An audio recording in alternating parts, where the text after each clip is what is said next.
तो आज दिल्ली की एक कोर्ट है, जज नागपाल जी की सीबीआई स्पेशल कोर्ट है,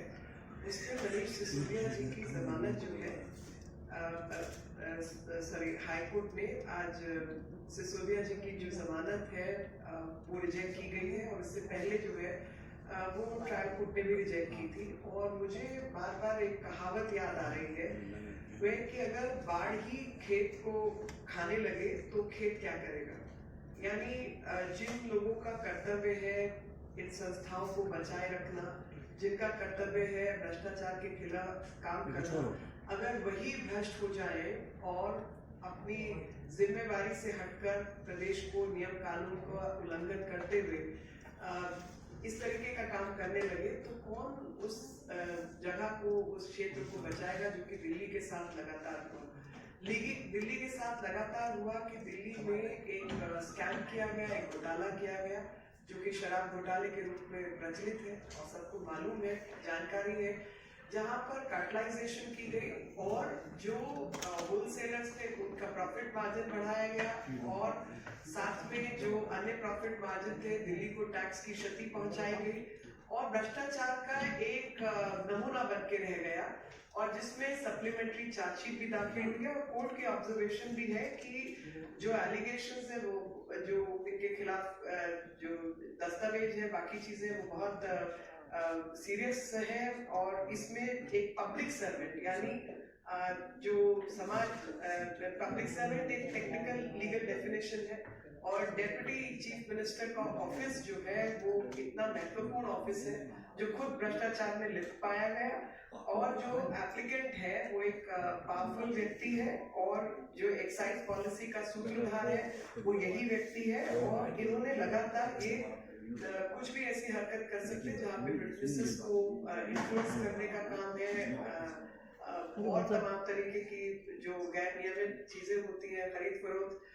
वो ये कर सकते हैं। और इस कारण से एक्साइज पॉलिसी के केस में इनकी जो जमानत है उसको रिजेक्ट किया जाता है। ये आज का ऑर्डर है। साथ ही एक आध दिन पहले, 2 दिन पहले बल्कि मैं कहूँगी 27/5 को एक सप्लीमेंट्री चार्जशीट भी दाखिल की गई है कोर्ट में और उस सप्लीमेंट्री चार्जशीट के अंदर पैरा 16.13 16.18 है। The investigation has revealed कि हिंदी में पढ़ देती हूँ कि इन्वेस्टिगेशन में ऐसी चीजें सामने आई कि जस्टिस है उन्होंने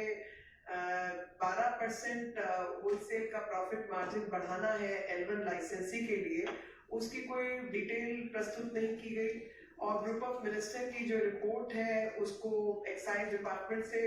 मांगना था, वो नहीं लिया गया। और यहाँ तक कि अरवा गोपी कृष्णा जो एक्साइज कमिश्नर बने 5 मार्च 2021 को, उनको इस ग्रुप ऑफ मिनिस्टर्स की मीटिंग में बुलाया तक नहीं गया। तो ये जो अरविंद जी और जो स्टेनो है उन लोगों के बयानों से ये मैच करता है। सर्च कंडक्ट की गई और उस सर्च के दौरान जो कंप्यूटर सीज किए गए, हार्ड डिस्क लिए गए, उनमें से इमेज को फोरेंसिक जांच के लिए रखा गया और पाया गया कि जो nearly final draft group of ministers की रिपोर्ट थी जिसके पहले पेज पर लिखा हुआ था कि डाटा नीडेड, जिसमें कई सारे पॉइंट्स थे और उनमें रिक्वायर्ड था सिसोदिया जी ये सब जानकारी प्राप्त करें और उनका नाम भी मेंशन था। और ग्रुप ऑफ मिनिस्टर की रिपोर्ट में एक प्रोविजन था कि 5% जो है मिनिमम डिस्ट्रीब्यूशन फी जो है होलसेलर L1 लाइसेंस के लिए और जिसके ऊपर कोई कैप नहीं होगी, इंडिविजुअली फिक्स करने की बात हुई और जो डिस्ट्रीब्यूटर्स हैं उन्हीं को चूज किया गया और जो 100 करोड़ का जो काम था उसको 500 करोड़ के लिए उसको बढ़ाया गया। इसी प्रकार से बजट को लेकर जो स्टोरेज डिवाइस है उसने भी जांच पड़ताल की और रिवाइज्ड ड्राफ्ट जो ग्रुप ऑफ मिनिस्टर्स का है उसको पेश किया गया और सी अरविंद और सुनील सिंघल जो टाइपिस्ट हैं उनके कहे जो उनका बयान है उसके अनुसार पाया गया कि 10:28 पर ये काम हुआ, क्योंकि उन्होंने अपने बयान में कहा कि ये 10:30 के आसपास की बात है, तो 10:28 पर ये हुआ जो फोरेंसिक रिपोर्ट पे सामने आया। और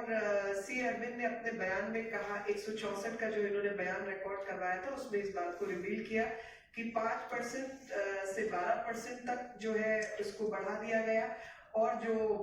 ईडीपी प्लस इंपोर्ट फी थी, और साथ में जो L1 लाइसेंसेस जिनका टर्नओवर जो है उसको एलिजिबिलिटी क्राइटेरिया वगैरह 100 करोड़ से 500 करोड़ हर साल का कर दिया गया फॉर द पास्ट 5 इयर्स। ये कंडीशंस को बदला गया। इसी तरीके से और नाम आए 20/5/2021, और उसमें एक्यूज विजय नायर भी मौजूद थे, और साथ में अमनदीप सिंह ढल और अर्जुन पांडे, जहां पर इस कॉन्स्पिरेसी को इजाद किया गया, हैच किया गया, मोडालिटीज जो है लाइसेंस बदलने की क्या होंगी, और फायदा उठाने के लिए, अनड्यू फेवर के लिए क्या क्या किया जाएगा।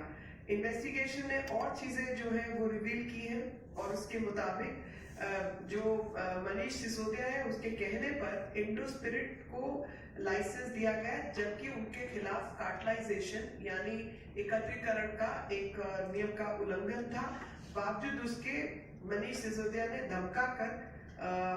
आरवा गोपी कृष्णा जो एक्साइज कमिश्नर थे, उन्होंने अपने बयान में 164 के बयान में कहा कि स्टर्नली डायरेक्ट किया गया उनको सिसोदिया द्वारा कि L1 लाइसेंस जो है वो इंडो स्पिरिट्स को आप दें, और जो सेकेंड एप्लीकेंट थे, डिस्पाइट बीइंग इन्फॉर्म कि एक्यूज मनीष सिसोदिया की कंप्लेंट्स कार्टलाइजेशन की थी, ब्लैक लिस्टिंग की थी, मगर इसके बावजूद उस जो कंपनी है उसको लाइसेंस दिया जाए, ऐसी जो है वो सेकेंड चार्जशीट के अंदर, सप्लीमेंट्री चार्जशीट के अंदर इस तरीके की चीजें सामने आई है, जिन सब चीजों को देखते हुए, इन्वेस्टिगेशन को देखते हुए ये जमानत को जो है रिजेक्ट किया गया है। और वापस मैं अपनी बात कहूंगी कि जब बाढ़ ही खेत को खाने लगे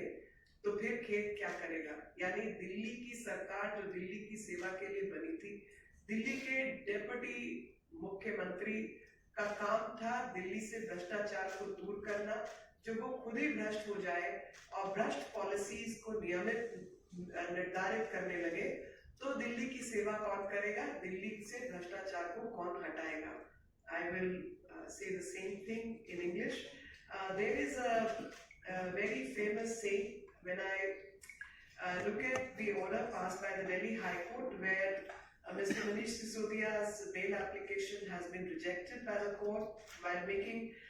rejection order, the court has observed the allegations are very serious in nature. The accused was a public servant. We have not examined the excise policy nor the power of the government. However, the applicant being a powerful person, there is a possibility of him influencing the witnesses. Now, this is the background on which the bail application